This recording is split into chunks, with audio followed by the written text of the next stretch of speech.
It's the Somebody Show!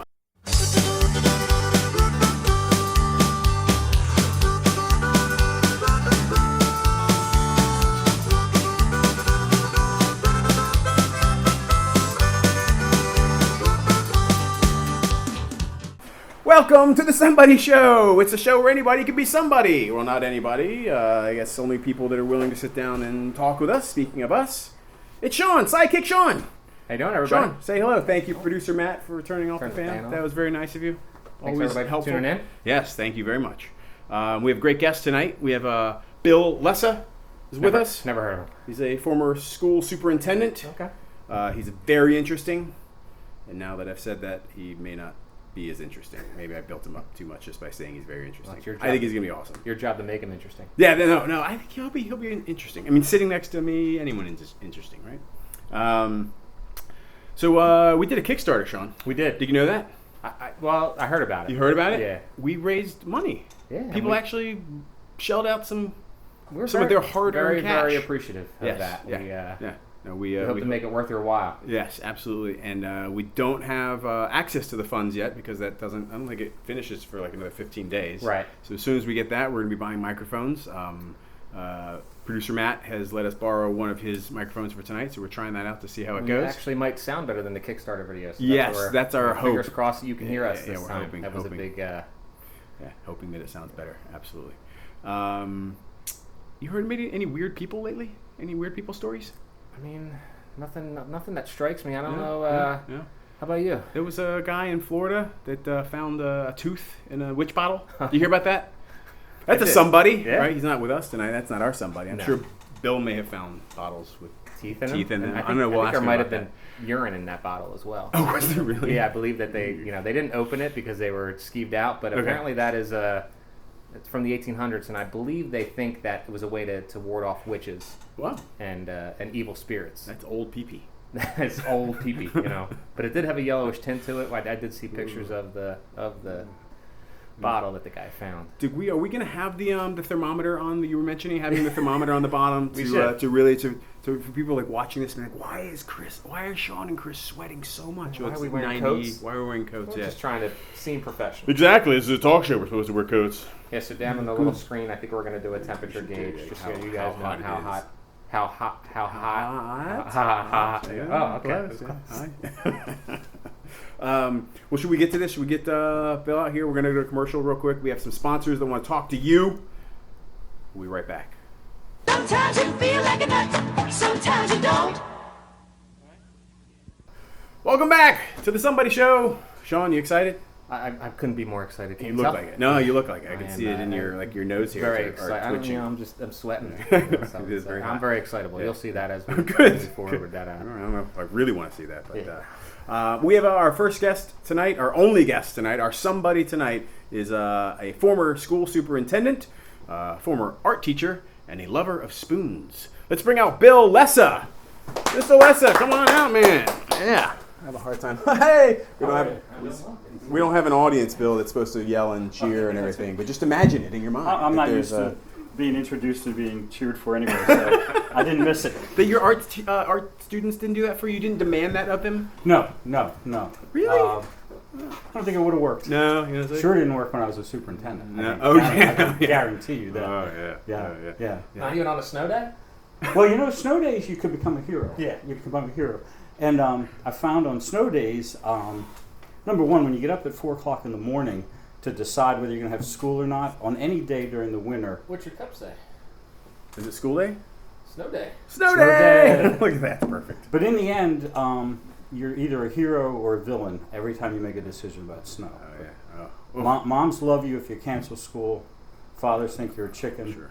If you go to school and it's snowing, moms think you're evil and dads think you're a real man. It never went. Now, were you active in the social media days where you get blasted on Twitter when you didn't call us? No, I actually preceded all that. Okay. Which in a lot of ways was probably a better thing. Yeah. Although what I lived through was local newspapers, and those really aren't those anymore. No, yeah. So you'd get grilled by local newspapers, but there was no social media. So Probably social media is worse. Okay. Yeah, probably. Yeah. is. I'm sure you know that 3-digit number by heart when the school closed. Absolutely. 301 was mine. From the time I was at Abington when I was a kid. Yeah, 301. 301, baby. Right. Is that snow day? 301 is 301. snow day. KYW, they used to call the numbers out in the mornings. That's how they announced snow days. And they would do this 3-digit number, and you would, it'd always be 300, 302, and you'd be like, son of a. But by the time I was a superintendent, we had digital phone chains. So Okay. what you did was you did an email blast and a text blast and a phone message blast. So people were just bombarded with the message 3 times. So there was no code numbers anymore. Okay. What year did you retire as superintendent? 2010. It's been 11 years. Oh, wow. 11 years Okay. I've been out. All right. Yeah. And you were an art teacher prior to that? A million years Million ago. years, okay. Yeah, back Okay. in the 70s. I mean, almost 48 years ago, I was an art teacher. Really? Yeah. Holy Yeah. moly! Yeah. That's yeah. a long time ago. Yes, it is. It's almost before it was before we had pre-Columbian art. It was Yeah, exactly. It was You're- before you realize, pre-Columbian wow. art. Yeah, you look good for like 145 years Well, old. don't get exaggerated. I'm 102. 102. Okay. Yes, I am. Yeah, Good, yeah. good. I have all my own teeth. There you go. That's all you can ask for. All my own Start. hair. No, not all my own hair. Yeah. Well, Yeah. film now. But I've been bald now for 87 years. Yeah. There you go. Well, you Yeah. know. Yeah. Are you from the area originally? Well, actually, no. I was born in Boston, Massachusetts. Did you Well, throw one of almost the tea born in bags Boston, over? Massachusetts. As it turned out, I was born at a rescue station at Revere Beach outside of Boston, Massachusetts. I think I was in a rush to get on the scene. So I was almost born in the backseat of a car, actually. But Holy moly. technically, my family lived in Boston. Okay. And we moved down to the Philadelphia area when I was 5. Nice. Yeah, yeah. Yeah. I'm actually, I like knowing that I came from Boston. It's Yeah. a little unique. It's a good city. Absolutely. If it wasn't for the Patriots and the Red Sox, I'd probably love it still. Yeah. Exactly. So, yeah. Exactly. So, your son is our producer. Did you know that? Do you know Matt's our producer? Is he my son? Yeah. Oh, that's yes. Did you know he was your son too? We have a That's genetic breaking test. news right We now. have a genetic test That'd today. be some story. Break He's having a camera on Matt right now when he finds out it's not. Actually, I knew that was my son. Okay. And actually, I knew he was the Producing, producer. yeah. You know what my daughter calls him? My daughter calls him Mr. Peanut. Mr. Peanut. Producer Peanut.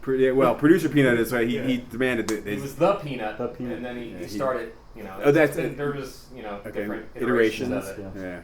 Yeah. We got Psychic Sean and Producer Peanut, so we I think we're in good shape. But Well, Matt and I are at our best right now. I mean, we've had years where I hurt him in ways that, yeah. yeah. On I'm the not the- return fire, too. Yeah, yes, he has. And once he got bigger than I was just a whole lot nicer to Oh him. yeah. Yeah. I fear that. I have an 8-year-old son right now, and I fear Yeah. that. Remember he that will, sooner or later. Oh yeah. Sooner or later. He's already almost stronger than me. It feels like. I gave up wrestling with Matt on the floor when he was like 14 because he would hurt me. And at that point I was only 74, but I was a busted up 74. So, did you prefer being an art teacher or a superintendent? What was your? I actually preferred being a principal. Okay, you were a principal. as Yeah, well. I mean, I don't know how serious we are versus how light and lively we're supposed to be, but Yeah. No, in no. all honesty, when I look at my career, being a middle school principal was the highlight of my professional career. Okay. If I were ever to go into a Hall of Fame, Yeah. I'd want to wear my middle school baseball cap. Okay. That would be what I'd Oh, want wow. to go in as. Oh, wow. Yeah. What brought you that kind of joy or feeling about Well, that? What was- you know, the truth of the matter is, when you get into education, I think always the mission should be, what can you do to serve kids best? Right. And as a teacher, I had a lot of direct contact with kids, but didn't feel like I had any real ability to maneuver systems to Yeah. do things for kids. And when you're a superintendent, you spend way too much time with adults that have their own agendas, and you kind of battle politically for things to happen. Sure. But as a principal, it's a great mix of organizing a piece of the puzzle, managing it, leading it, and still having day-to-day contact with kids. Okay. So it was kind of the marriage of all the things I like best in education. And I was a principal for almost 20 years. Oh, wow. Yeah, so I remember those days most fondly, Okay. for sure. Are we allowed to say what school you were a principal at? Well, I was a principal at in the Springford School District, which is actually not all that far from here. I don't think it's in. Was in Royersford. Right. You guys didn't cross paths at all? No, I'm not quite 87. And I would have been, more doing finger paints in art class than anything. But I was the principal of the Springford Middle School and then the principal of the Upper Moreland Middle School. Okay. And I have good memories of both and extraordinary memories of my years at Upper Moreland. It was just a great opportunity professionally. My own kids, Matt and Katie, were at an age where they were in elementary school, moving through junior high themselves. And it just kind of like they were at a great point in their lives. We were in a great point as a family.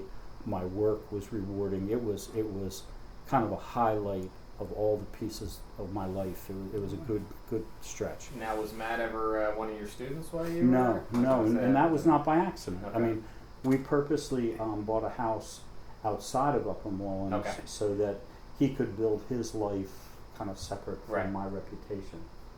When I was a kid, I grew up in Abington, and my father was an assistant principal, very high-profile guy. And being a principal's kid is kind of like being a preacher's kid. You just can't move sideways without people judging who you are, what you do, what you've been up to, who's doing what to whom. And I didn't want that for Matt or Katie. So we built that. My sense is we tried to build that a little different. Oh, good. Oh, that's great. Sean, you wanted to be a principal someday, right? No. Oh, no, that wasn't you? No, it wasn't me. I dropped out of college pretty early. I don't think I had the credentials to be a principal.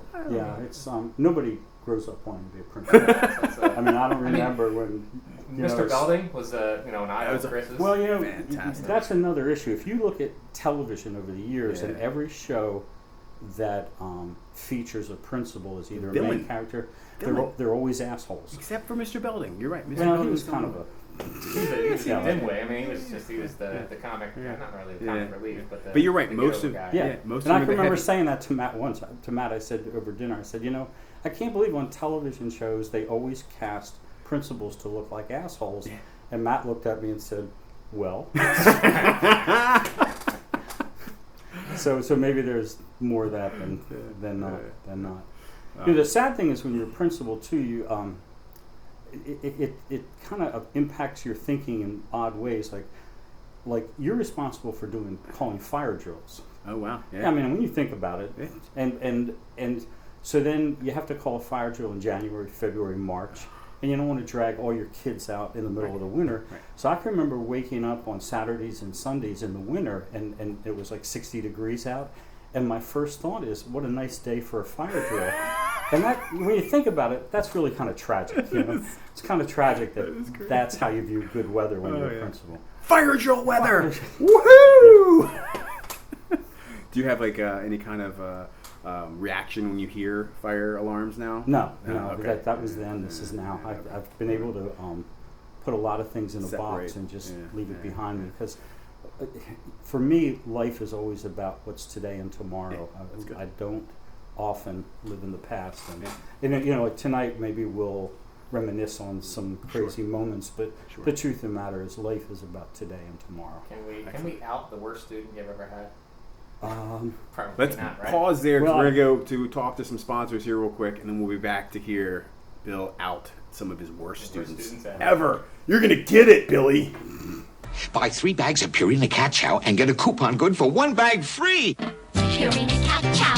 Cat has And we're back. How about that? That was a good one. Did you see that commercial? I love those commercials. Golly gee whiz. We didn't see the commercial. We didn't even know what commercial it is. So quickly. Exactly. It's like I didn't even see it.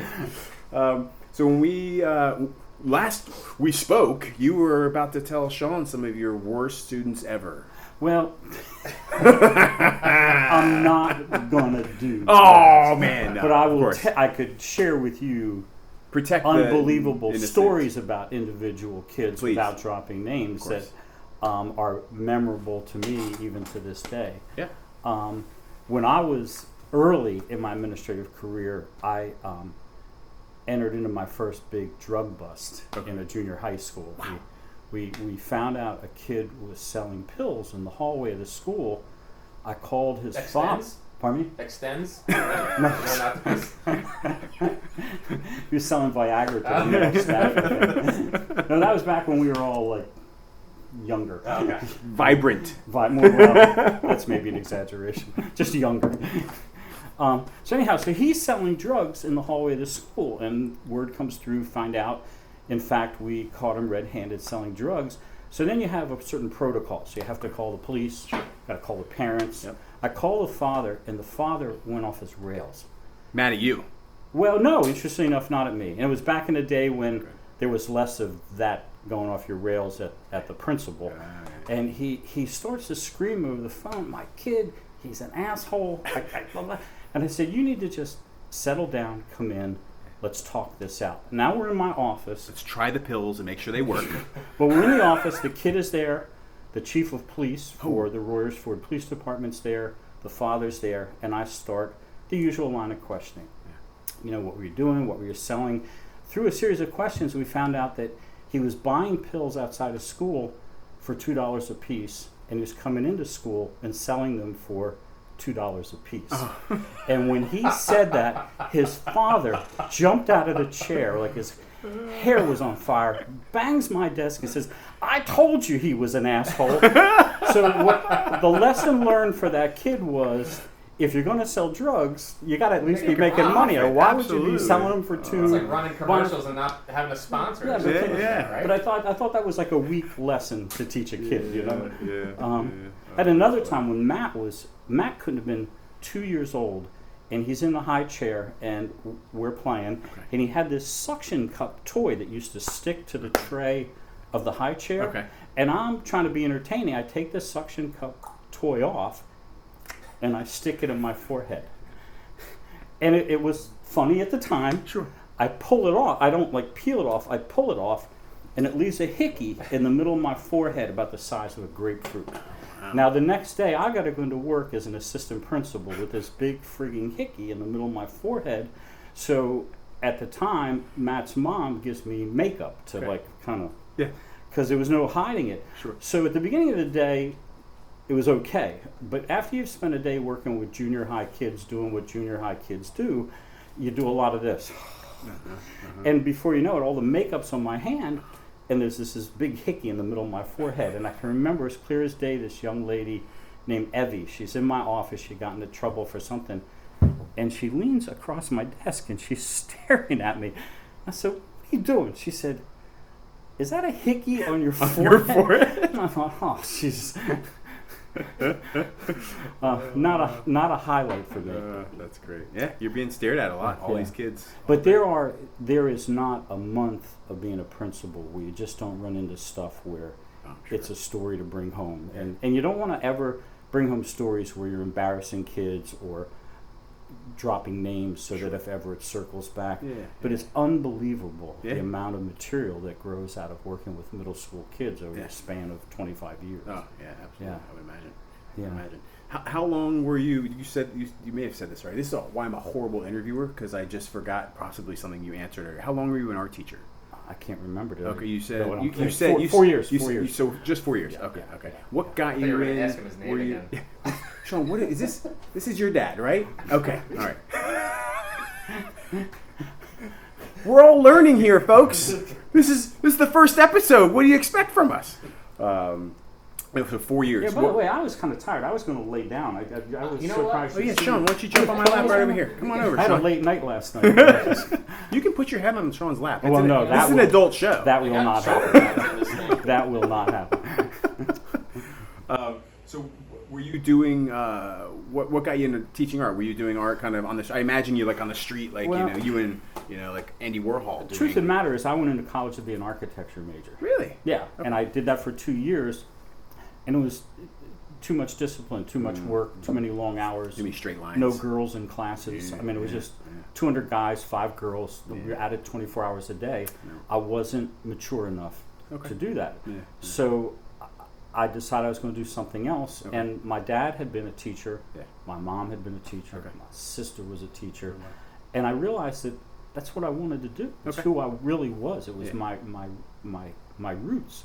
So I shopped to decide what I wanted to do as a teacher. So I went to the math department to see what would transfer over from my architecture major into math, and I went to the art department to see what would transfer over, and more credits transferred into art than math, so I became an art teacher. There you go. Because I wanted to graduate on time without losing much. But in hindsight, well, I think math is maybe a greater strength for me than art. Yeah. I don't have any regrets I became an art teacher. It was a whole different way to function in a classroom and a whole different way to build relationships with students. Yeah. Because the informality of teaching art and the opportunity to kind of sit knee to knee with kids and talk to them about life and issues, I have no regrets that becoming an art teacher was a better path for me than becoming a math teacher. With that said, the only regret I have is maybe staying an art teacher a little while longer. I don't think I accomplished all that I would have liked to as an art teacher, but when I was young, I was always in a rush for the next thing. Yeah.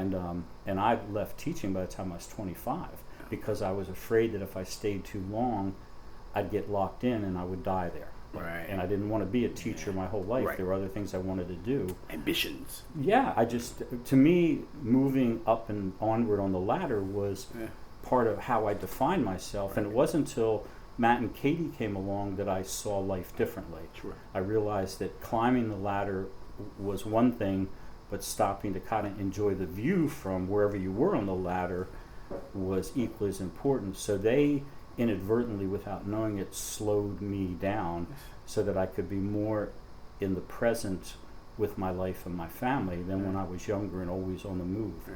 But I moved out of being an art teacher by the time I was 25 and had already gotten my master's by then and went right into doctoral school by the time I was I was 25, 26 years old. I started doctoral school and finished my doctorate by the time I was 30.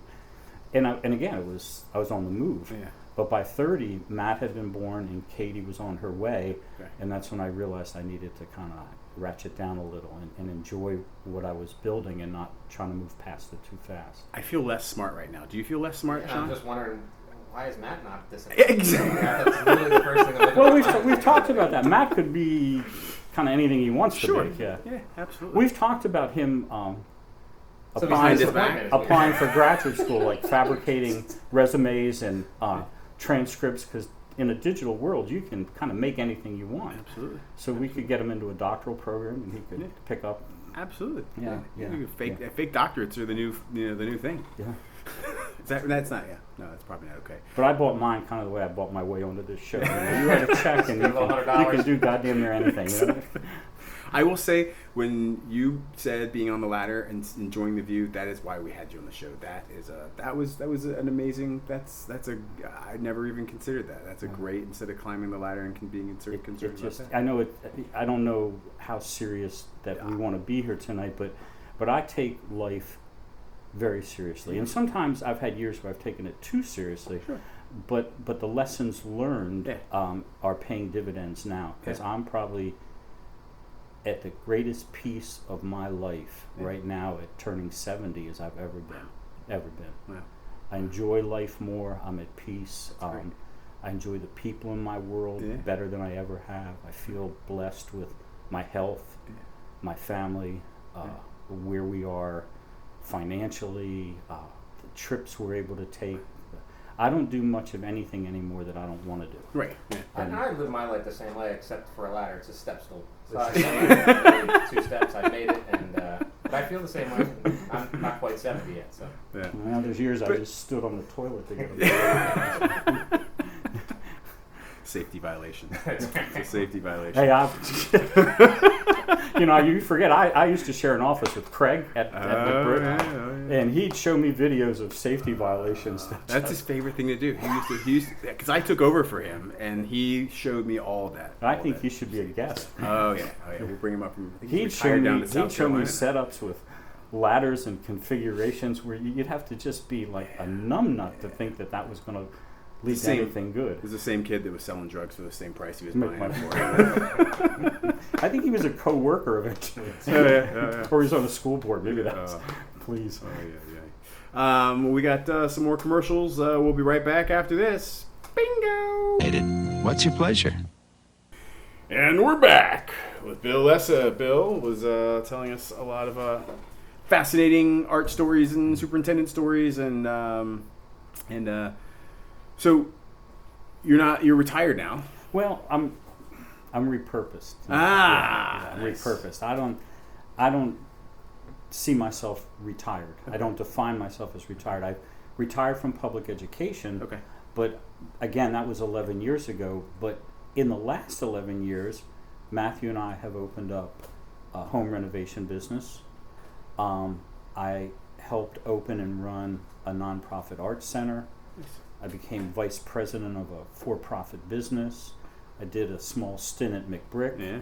Most recently, I'm doing family therapy work now, helping families that are really struggling. Okay. Really struggling. Yeah. So the word retired just never feels like the right match for me. So when people ask, I'm more prone to say I'm repurposed. I like I'm that. just Yeah. reinventing myself A new grandson. That's as not, I go. Oh, Never keeping you He did. busy, right? well, he's keeping us joyous. Yeah. I'll tell you what.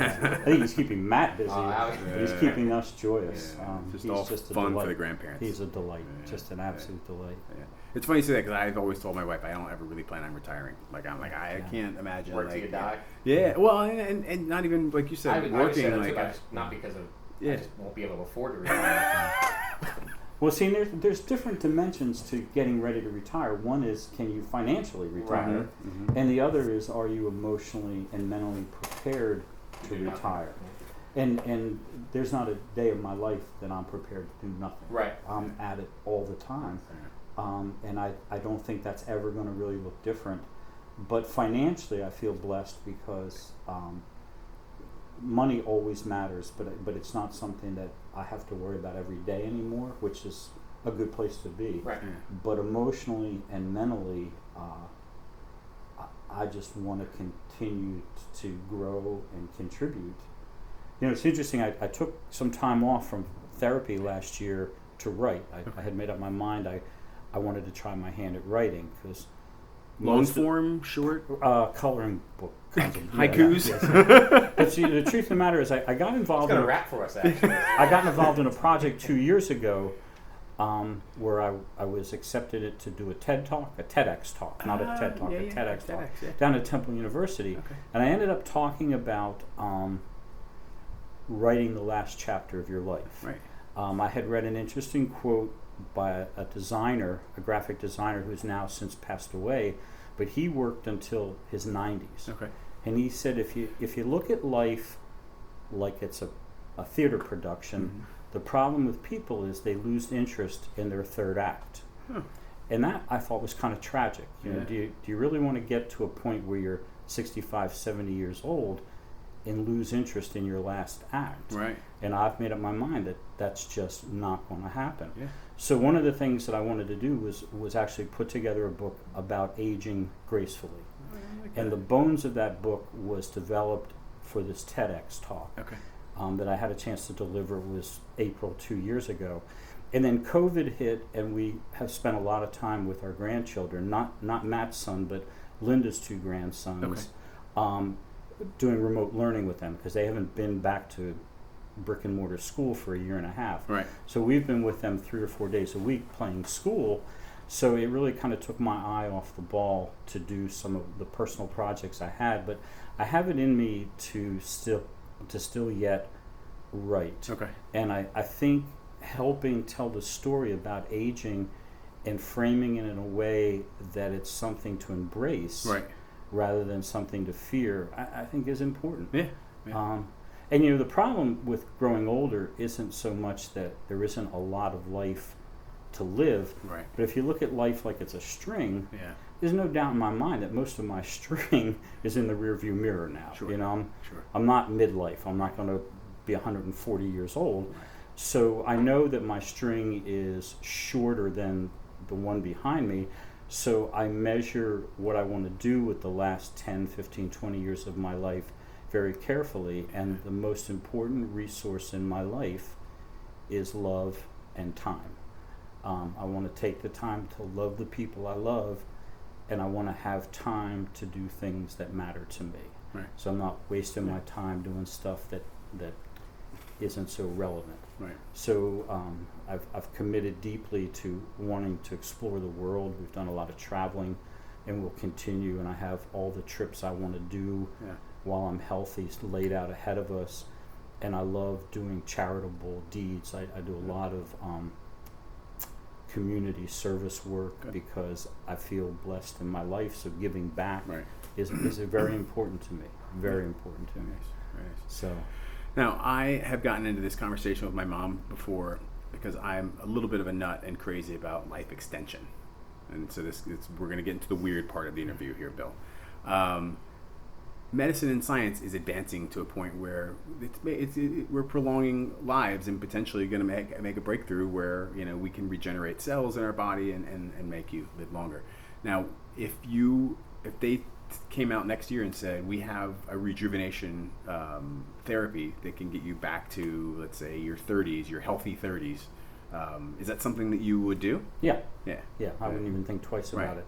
But what I don't want to do is live a long time in a debilitated framework where I'm a burden to the people who love me.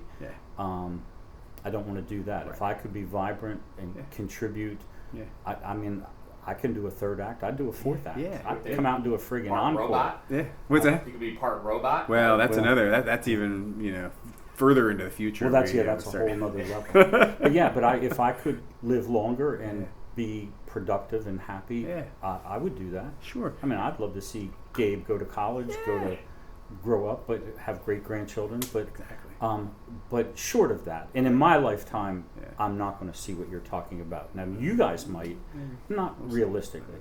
But if I could, I don't know, if I could live another 15, 20 years, I feel like that would be reasonable. And there's just things that I want to explore and do. And not quit on life too soon. Right. So that's awesome. That's it's interesting. There are I don't know the exact count. I think there's 8,000 people in the United States every day that turn 65, and there will be, I don't know how many hundreds of thousands of people in the United States by 2050 that are 100 years old. So life is expanding. The population's aging for sure. The guy is 112, and he's a Puerto Rican. I just saw that. Literally, they just last week. He was a 112-year-old Puerto Rican guy. There you go. But if you look at aging as an investment option for you young guns, that's a lot of birthday candles. When you think about it, I mean that's almost 2 million birthday candles a year just to the people that are 65 and older. So. If you're looking to invest, nursing homes, fire extinguishers are the way to go. They're the way to go. I just found they have these, it sounds completely counterintuitive, but it look like aerosol cans. Instead of buying fire extinguishers, my wife maybe get these because the kids, she's worried that there's going to be a fire, we're not going to be around, they don't know how to use it. No one knows how to use a fire extinguisher. You're right. Nobody knows how to use one. You have to get trained to use a fire extinguisher. But these are they look like little aerosol cans, and you spray the fire out. I don't know if it's a foam. I think it's a foam probably or something. But we got 2 of them. They're in the house now. So you have to be careful, kids. You don't grab the silly string. Exactly. Exactly. Well, it was awesome having you on the show, Bill. I really appreciate you coming down. This was a great talk. I plan on and I hope that you will come back and visit because what's it going to cost me to come back? I know what it cost me to get her the first time. Free of charge. Yeah, sure. For the next one. Is this on tape? Right there. 3 cameras and a recorder. It would be my absolute pleasure. Bill, thank you so much. I really appreciate it. Nice to meet you. Bill Lessa. Round of applause, everyone out there. When I was a kid, the closest you could get me to a fish was the aquarium. Welcome back. That was awesome, Sean. What do you think? Honestly, was glorious. Yeah. And like I said, I don't know whether I now feel disappointed about where I've gone in my life or excited about where I should go. It's one of the I don't know. And this occurred to me. I wish I had said it when he was on the show with us. But any job where your job title you have super in it, and in real life is awesome. He's like a real life superhero. So we would normally kind of finish out the show doing something silly, like maybe having someone bring their houseplants on, talk about them, like a frisky rhododendron, I don't know why I did that, but or we could do Chris's quotes, but I don't have my quotes in front of me, so I don't know. What do you want to finish with anything? We could do a dirty joke. Oh, there we go. There we go. That's a good idea. Should be idea. inappropriate as hell. What do you call an old, moldy mystery writer? An old, moldy mystery writer. Hey-o! I feel like that was... So I'm supposed to say the punchline first, no. and then you Oh, go. yeah, all right. Hey-o. Like, aren't you supposed to hold it to your head, like with the envelope or something? Yeah. What do you call an old, moldy mystery writer? Agatha Christie. Oh, Isn't that's that an offensive joke. Wow. Yeah. Or we could read some Kierkegaard. This is highlighted already.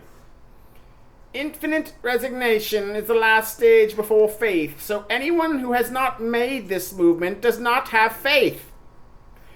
Faith's over there. Yeah. We have a real faith in the room. That is a real life faith right there. For only in infinite resignation does my eternal validity become transparent to me, and only then can there be talk of grasping existence on the strength of faith. And that sounds like a great way to end the show. Absolutely. Matt, producer Matt, that's all we got. Good. Remember, we're all somebody, and we can't wait to meet you all. Does that sound too corny when I say that? Sounds all right? We'll find out. Say that? We'll All right. read the comments. You tell us. Bye, everybody. Bye.